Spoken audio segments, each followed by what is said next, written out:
How to optimize your landing page. Hello, welcome and thanks for choosing this video course.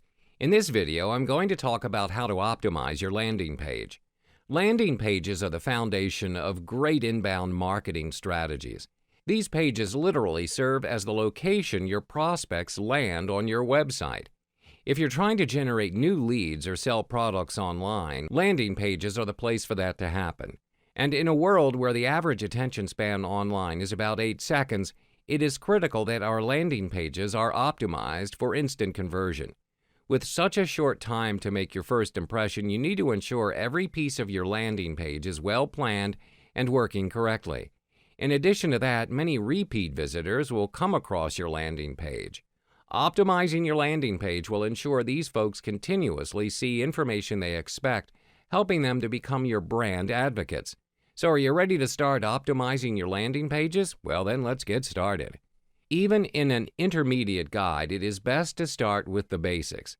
Let's begin with a quick review of some core concepts in landing page optimization. A landing page is a web page that allows you to capture a visitor's information through a lead form. It's where your visitors land after clicking on a call to action button.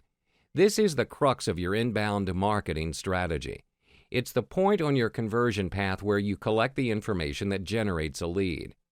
As a rule of thumb, a landing page usually includes a compelling header, interesting copy, minimal navigation, and an optimized form. In addition to good design, a good landing page employs great strategy. The best landing pages target a particular audience, such as traffic from an email campaign to promote a particular offer or visitor who clicks on a pay-per-click ad to promote a specific campaign. It's important to build a unique landing page for each offer you create. You can build landing pages that allow visitors to download or opt in to receive your content offer, such as coupons, ebooks, gifts, or sign up for offers further down the funnel, such as free trials and product demos. As I explained above, landing page is where you capture your leads or sell your products. Therefore, designing an outstanding landing page experience is critical to effectively converting a higher percentage of your visitors into leads and sales. Landing pages make it much easier for your website visitors to receive an offer, since they're taken directly to the offer itself rather than having to navigate around your website to find it. Landing pages also help to clarify what visitors must do to receive your offer. The best marketing is about delivering the right information to the right person at the right time. That's the kind of thing marketing people love. By directing your visitors to a landing page, the exact page with the offer and the form they must complete, to get it, you increase the likelihood that they'll complete your form and convert into leads. Since landing pages play such a critical role in driving leads and consequently revenue, many online marketing firms are building entire consulting arms with the sole aim of optimizing company landing pages. However, there's one thing you need to know. You need to know the type of your landing page that suits your website. Landing pages come in 3 main flavors. Main site. The landing page may be part of your main corporate website. Such pages have the same navigation and page layout as all of the other pages on your site. The specific landing page might be buried several layers deep within your site organization, or it might be your home page. Microsite. The landing page is part of a microsite specifically designed for a single audience or purpose. A microsite usually has one main call to action, and all of the information on the site funnels the visitor back to this desired conversion action. A microsite usually contains a few pages of supporting information that allow a visitor to make an educated decision about the topic in question and request further information or buy something. Such information includes a detailed description of your product or service, buying guides or wizards, downloadable white papers, comparison to similar products or services, case studies, testimonials, and other validation. Microsite can be branded as part of your main company or can have their own standalone brand. Standalone. Some web pages are specifically designed for a particular marketing campaign. Such pages usually have specific information related only to the offer or action that you would like your visitors to take. Usually there's a clear single call to action. If the desired action isn't taken, standalone landing pages may employ an exit pop-up window with a secondary desired action or a repeat of the original call to action. The type of landing page that you deploy is largely dictated by your traffic source as well as the type of product or service that you're offering. Ideally, your traffic can be specifically directed to a particular page and tracked in significant detail. For example, a PPC campaign allows you to specify the exact landing page for each keyword. This information can be tracked through the conversion process and allows you to calculate the ROI at the keyword level. Such traffic should generally be directed at goal-oriented standalone landing pages. The advantage of a standalone landing page is that it is targeted. It does not overwhelm your visitor or distract them with irrelevant information. This usually results in the best bang for the buck and highest conversion rate. So now what parts of your site are mission critical? Mission critical activities on your sites can easily be identified. All you have to do is ask yourself the following question. Does the content create a meaningful transaction or deepen your relationship with the visitor? A meaningful transaction does not have to be your ultimate conversion goal. It can be a small incremental step that creates psychological momentum toward that goal. Deepening your relationship means that you've been given a higher level of trust by the visitor. Tangible evidence of this includes spending more time on important parts of your site. So does increased page views of key content. Of course, the most important indicators are the sharing of information by filling out forms, calling or chatting, downloading written materials or computer programs, signing up for free trials and promotions, or actually buying something. Besides, this will be an important question that you will need to ask yourself, which is, who is your target audience? Your business attracts a number of possible visitor classes to your site. These may include prospects, clients, current business partner, or investors.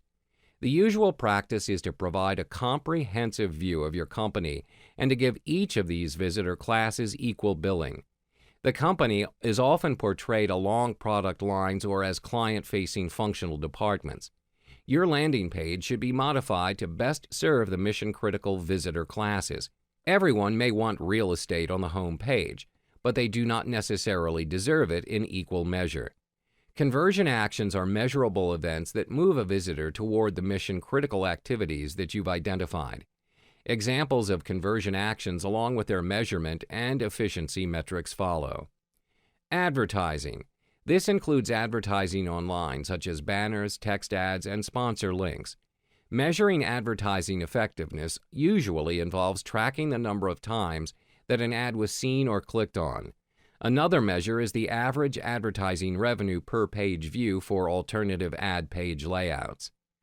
Education. Some websites have ultimate conversion steps that require a lot of upfront education.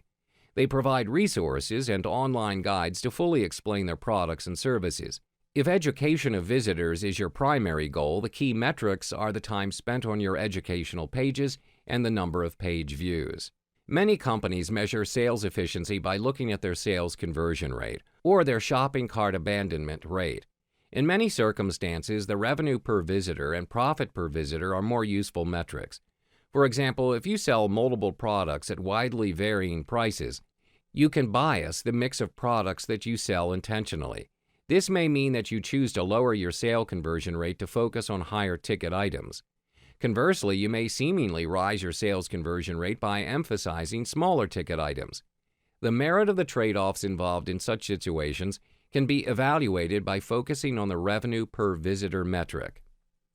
We are all familiar with the golden rule, do unto others what you want others to do unto you. This ethical guidepost exists in many variants, the world's major philosophies and religions. But it's missing an essential component by presupposing that everyone is the same. Moreover, it makes your behavior and beliefs the standard by which all conduct should be judged and measured. Do unto others as you would have you do unto them, the Platinum Rule by Dr. Tony Alessandra. I ran across this more powerful formulation at a sales training workshop many years ago, and it resonated deeply for me. Here was the missing component, empathy. People are not all the same. If we want to understand them, we should try to step outside of our own needs and experience the world from their perspective. Like a solid news report, you must understand the basics of the story and be able to articulate the following particulars about your audience. Let me further explain. Who is your audience? The who of your audience is defined by their demographics and segmentation. Because you can't meet every visitor to our site in person, you're limited to aggregated information. You understand the traffic source hitting your website and the specific landing pages. Exclusive information is also available about these visitors and their behavior. From a landing page optimization perspective, it's important to exactly determine what subsets of your traffic will be used for the test. You should pay particular attention to its stability and consistency over time. Where on your website does the interaction occur? As you learned in the previous chapter, the where of your landing page optimization test should occur on your previously identified mission-critical landing pages. Sometimes the where may be an offline call to action, such as a phone call or an in-store sale, but the mechanism for it, for example, displaying a special dedicated toll-free number or creating a printable coupon for redemption in a store, is still part of the website. When do your visitors make their decision? The when should be seen not as a specific time event, but more generally as a position in decision process. Some visitors feel a vague unease about a concern that they may have, but have just begun to look around and try to formulate a response to their problem.